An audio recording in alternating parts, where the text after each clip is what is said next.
చదువుకునే కాలం, middle class బతుకులతో corporate చెలగాటం, అది అందరికీ తెలిసిన విషయమే.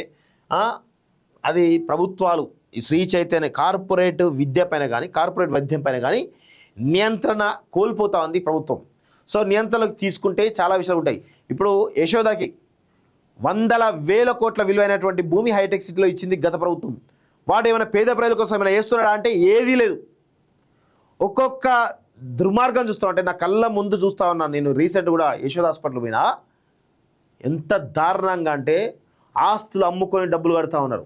ఒక్క రూపాయి కూడా తగ్గించే పరిస్థితి కనబడతా ఉంది. చాలా చాలా దారుణం. యశోద హాస్పిటల్ ఎంత దారుణం అంటే, నేను రీసెంట్గా మా మిత్రుడు శ్రవణ్ రెడ్డి అని, మా మిత్రుడు బ్రెయిన్ స్ట్రోక్ తోటి ఒక నెల క్రితం జాయిన్ అయ్యాడు. 2 గంటల బిల్లు. ఆయన ఫస్ట్ బ్రెయిన్ స్ట్రోక్ జాయిన్ అయినప్పుడు ఒక ఇంజక్షన్ ఇచ్చారట. ఆ ఇంజక్షన్ కాస్ట్ నేను చూస్తే అది 20,000 ఉన్నది ఆన్లైన్లో చూస్తే.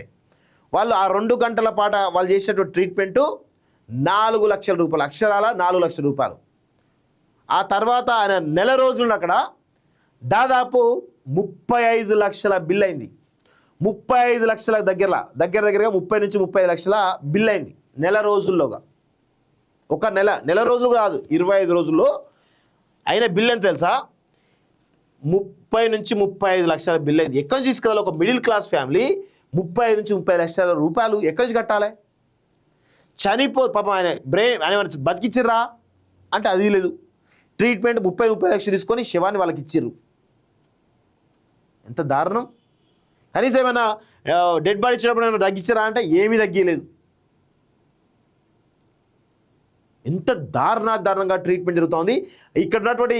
అందుకే నేను రోజు ఆరోగ్య వైద్య శాఖ మంత్రి రోజు తిరుగుతూ ఉంటా. దిక్కుమాలినోడు తయారైనంత.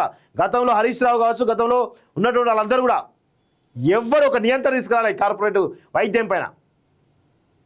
25 రోజుల్లో 35 లక్షల ఎట్లా కడతారు చెప్పండి? 35 లక్షల బిల్లు ఎట్లయితుంది? ఏంది మెడిసిన్కే 10 లక్షల బిల్ అట. ఏం మెడిసిన్ 10 లక్షల బిల్ అంటే మెడిసిన్ ఏ మెడిసిన్ ఇచ్చారు? ఏమన్నా మరి రికవర్ చేసిరా అంటే ఏమి లేదు అని శవాన్ని తీసుకుపోయి ఇచ్చిర్రు. ఇట్లాంటి వాటిపైన నియంత్రణ తీసుకొద్దామని ఒక్క సోయిలైనటువంటి పాలకులు మన రాష్ట్రంలో తయారయ్యారు. వానికేమో ఆ యశోద వానికేమో గత ప్రభుత్వంలో కేసీఆర్ ఏమో హైటెక్ సిటీ దగ్గర కొన్ని ఎకరాల భూమి ఇచ్చాడు. పెద్ద హాస్పిటల్ కట్టిండు వాడు దుర్మార్గుడు. పెద్ద హాస్పిటల్ కట్టిండు.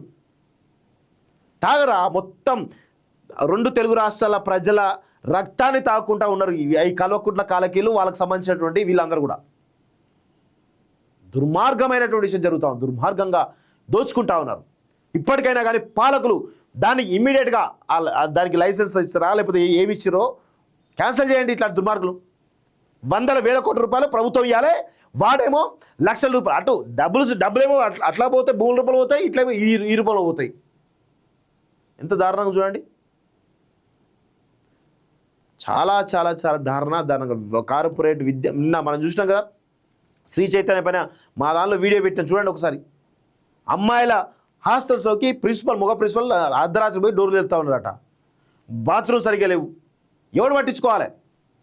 ఈ పాలకులు ఏం మిక్తా ఉన్నారు? మీరందరూ కాజులు దొరుకున్నారా? సిగ్గు శరం లేకుండా ఇంకా మీరు పాలకులు అని చెప్పుకోవడానికి మాకు ఇజ్జత్ అనిపిస్తూ ఉంది. సిగ్గుండాలి కొంచెమైనా. ఎప్పుడైనా కానీ విద్య వైద్యం అనేవి ప్రతి ఒక్క పేదవానికి ఉచితంగా చేరినప్పుడే ఆ ప్రభుత్వానికి నిజమైనటువంటి గుర్తింపు ఉంటుంది. ఈ 2 రంగాలను కూడా ఎంత కాస్ట్లీ చేశారంటే చాలా చాలా కాస్ట్లీ. ఒక మిడిల్ క్లాస్ ఫ్యామిలీ, ఊర్లలో ఉండే ఒక మిడిల్ క్లాస్ ఫ్యామిలీ 30-35 లక్షల రూపాయలు 25 రోజుల్లో ఎట్లా కడుతుంది? దీనిపైన పాలకులు ఏం తెలుసుకోలేరా? ఏం చేస్తున్నావే దామోదర రాజసింహ?